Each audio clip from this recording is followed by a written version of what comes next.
On the edge of the Sahara, Morocco built a field of 2 million mirrors, big enough to cover most of Manhattan. And unlike almost every other solar plant on Earth, this one keeps making electricity for hours after the sun goes down. This is Noor Ouarzazate, 4 solar plants stacked into one complex outside a town best known as a Hollywood filming location, built to answer a question most solar farms can't. What do you do when the sun sets and the grid still needs power? Morocco imports roughly 90% of its energy. That's an expensive, geopolitically exposed position for a country with almost no oil or gas of its own. But with some of the best, most consistent sun on the planet along its Saharan fringe. Standard photovoltaic solar, the panels you picture, has a hard limit. It only makes power while the sun is actually shining on it. No sun, no power, unless you pair it with batteries, and grid-scale batteries were, when this project broke ground in 2013, both immature and expensive at this scale.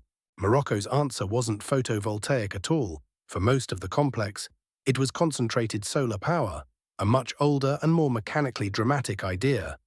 Use mirrors to focus sunlight into heat, store the heat itself, and generate electricity from that heat whenever it's needed, sun or no sun.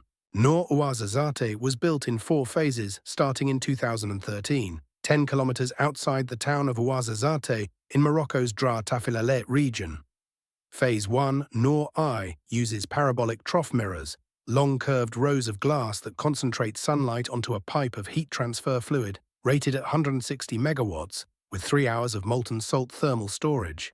Phase 1 alone cost roughly $1.7 billion. Noor 2 and Noor III followed, adding a combined $2 billion in investment, financed 80% by debt and 20% equity. Noor III introduced a solar power tower, a field of mirrors all aimed at a single receiver on top of a central tower, paired with 7 hours of molten salt storage, meaning it can keep generating electricity for most of a night on heat banked during the day.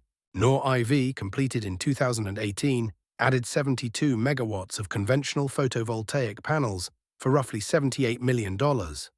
Put together, 510 megawatts of concentrated solar power, plus 72 megawatts of photovoltaic across 3,000 hectares, about 12 square miles, covered partly by 2 million mirrors, spanning roughly 1.4 million square meters of reflective surface.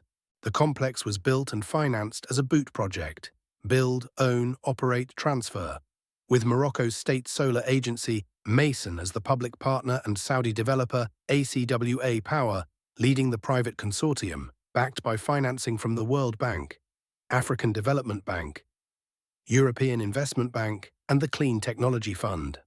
All told, the 4 phases represent roughly $9 billion in combined investment.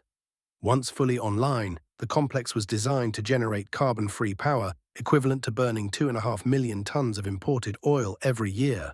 The mirrors work. The controversy is the price tag, both the money and who's actually paying for it. Electricity from Noor has been reported at roughly 15 cents per kilowatt hour, against roughly 3 cents for utility-scale photovoltaic solar being built elsewhere in the world around the same time. That gap exists because concentrated solar with storage is a fundamentally more expensive technology to build than plain photovoltaic panels. The trade-off is that it can deliver power after dark, something plain solar without a battery still cannot. There's a harder criticism closer to the ground. Reporting from villages near the complex has documented residents who say the promised benefits haven't reached them directly. Homes still waiting for grid connections and monthly collective electricity bills for drinking water pumping running close to $500 in at least one village, even with a gigawatt-scale solar complex next door. And the financing structure means Morocco is carrying a long-term repayment obligation for a plant whose power costs more per unit than newer solar being built elsewhere. None of that erases the engineering achievement. But it's the honest tension at the center of this story, a technically audacious plant that solves the after-dark problem, built at a cost, financial and local, that the marketing materials tend to leave out. All 4 phases of Noor Ouarzazate are complete and operating, and the complex remains one of the largest concentrated solar installations on Earth. It was inaugurated in stages by King Mohammed VI, with Noor 1 opening in 2016. Morocco has continued expanding its Noor solar program to other sites beyond Ouarzazate as part of a broader push to cut energy imports. The bigger question the plant raises is molten salt concentrated solar worth its premium over cheaper photovoltaic plus battery combinations that have gotten dramatically cheaper since 2013 is still being argued by energy economists, and the answer likely depends on what a given grid needs: raw, cheap daytime power or power on demand after dark.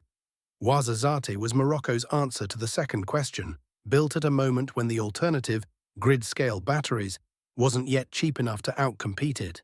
Whether that calculus still holds a decade later is the open question the next generation of Noor sites will have to answer.